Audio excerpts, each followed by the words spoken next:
Hello and welcome everybody. In this video we are going to discuss section 1.4.2 of the book.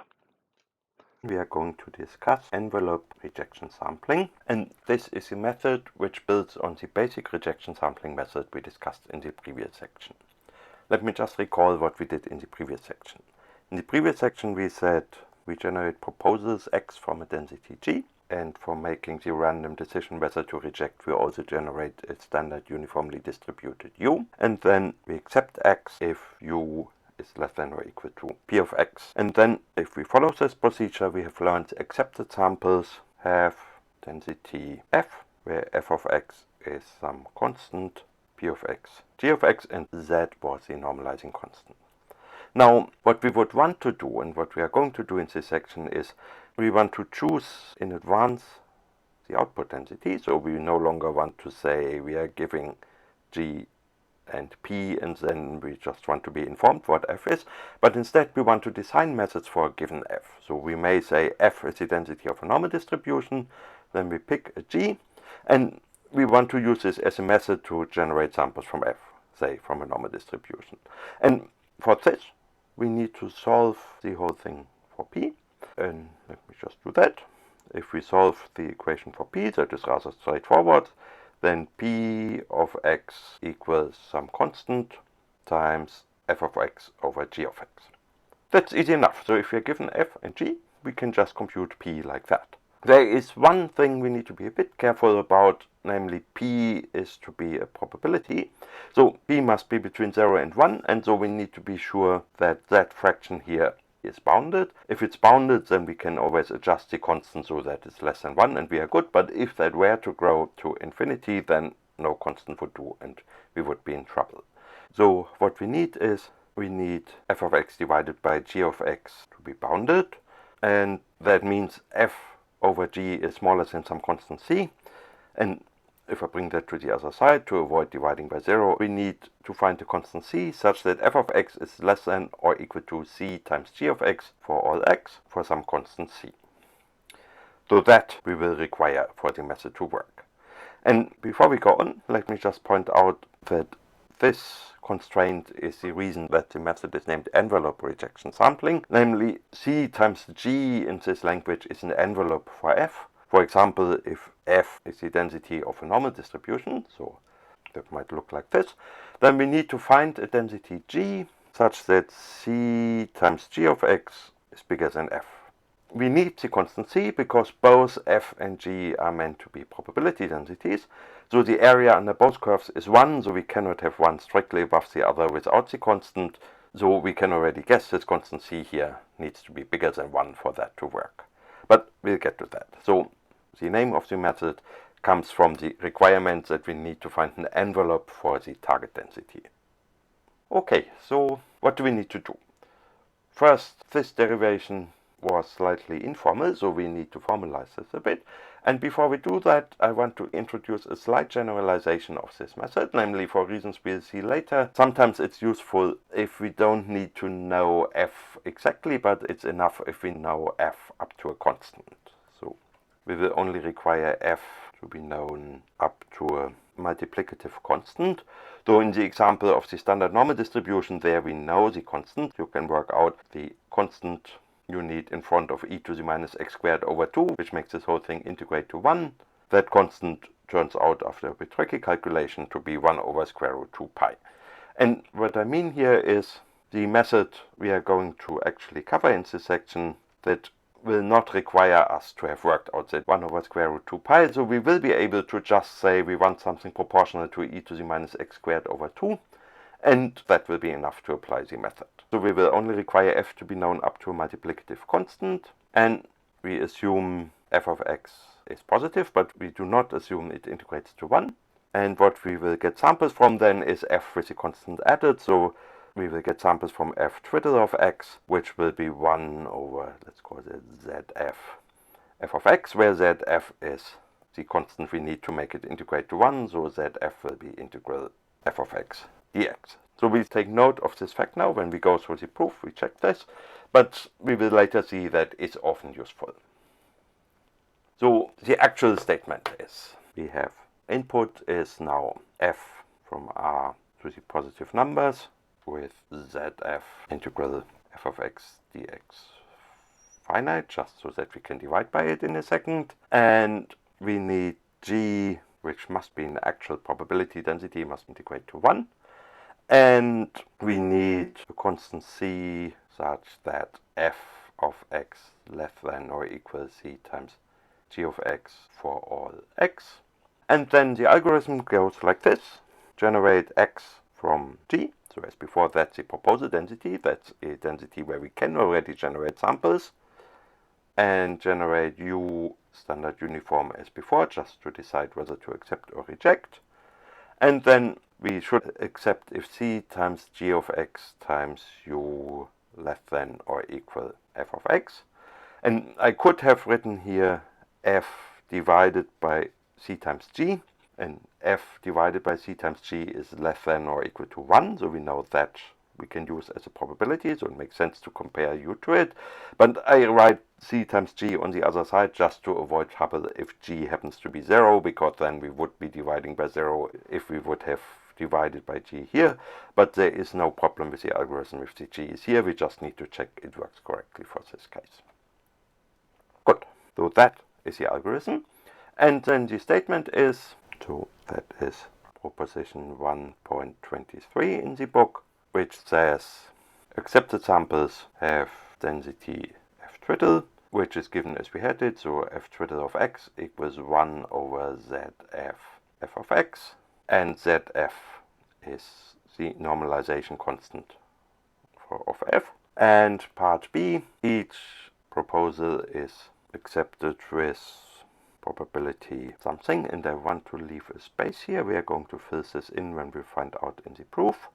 The text in the book continues. The number of steps until you accept a sample is geometrically distributed, and the mean number of steps required will be 1 over that constant we haven't filled in yet. So let's not worry about that and just focus on the key points. So proof.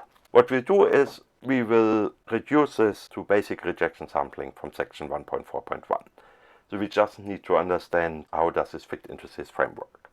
So each proposal is accepted with some probability. Let's call that P. And to see what this probability is, we need to look in the algorithm. And there are two cases. If g of x is non-zero, then we can divide by that. So let me just write that in red. Then we have u is less than or equal to f of x c times g of x. And because of the envelope property, f divided by c times g is less than 1. So nothing funny happens here, and that just happens with probability f over c times g. So if g is non-zero, that's what we get. F of x over c times g of x.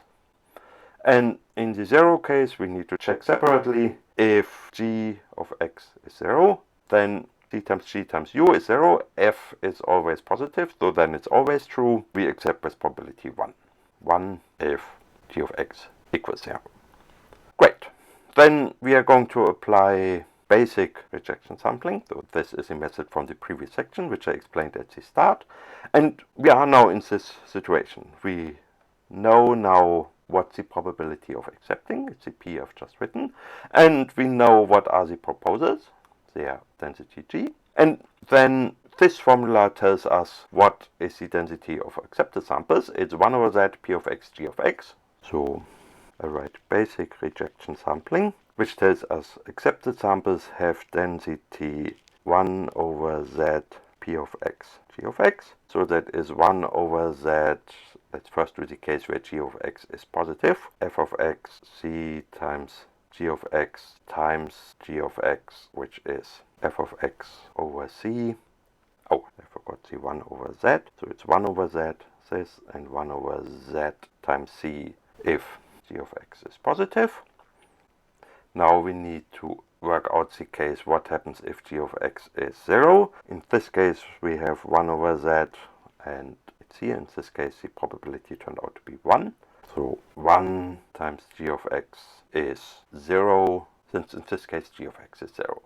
So that is the density of accepted samples. And now comes a bit subtle step. Namely, I'm going to argue that that is in any case f of x divided by z times c. The reason for this is that by the envelope property, f is clamped in between 0 and c times g. So f is a density, so it cannot be negative. But we required it to be less than c times g. So if c times g is 0, then f must be 0 too. So that follows from this envelope property. So in this case, f is 0, and we can just as well write f of x divided by z times c instead of 0, because that's the same number. So this quantity here is always the density of accepted samples. Now we need to work out what is z.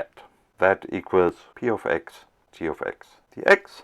And we know p of x times g of x from this calculation is f of x divided by c. So what I get is z equals f of x dx over c equals zf over c, because zf we said was the normalizing constant for f.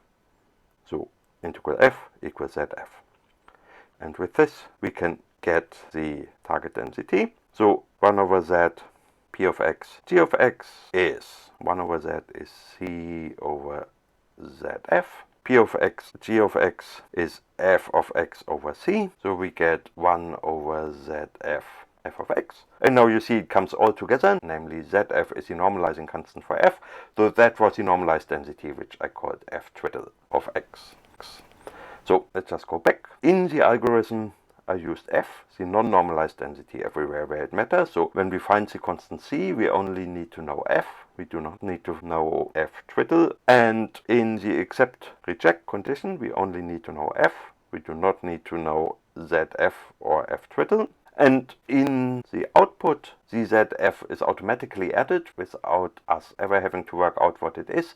So accepted samples automatically have density f twiddle, so the normalized density. Sometimes that's useful. If it's difficult to work out zf, you don't need to. You just work with f and you still get the correctly normalized output distribution. Good. So the next step is we need to remember the result from the previous chapter. Namely, there it's that each sample is accepted with probability z. And we have just worked out z. Z equals zf over c. So that is zf over c. And we can now plug this in. So here, each sample is accepted with probability zf over c that we get from the proposition in the previous section. And then the mean number of samples you need until you have one accepted is 1 over this, so it's c over zf. Let me just write that. Mean number of proposals per output is c over zf, which means later when we think about efficiency, we want c small. In this picture, you see bigger c always works for the envelope property. If we increase c, the blue curve goes up. But we just said efficiency is determined by c, so the smaller c is the fewer proposals we need per sample. And so we should make c as small as we can, and if we can work out the algebra, we should move that down until the blue curve actually touches the black curve. So that's the optimal thing to do. And this is proposition 1.23. I've left out a few of the details, so the thing you should now do is you should go to the book, and in the book read the proper proposition and work through the details, but we did the key idea, namely I showed you how to work out what is the distribution of accepted samples. Turns out it's just f standardized. And I showed you what's the probability of accepting a sample, which turned out to be zf over c. So with this we have finished the theoretical part of the section, and in the next video I will demonstrate how these results can be used in practice with the help of an example.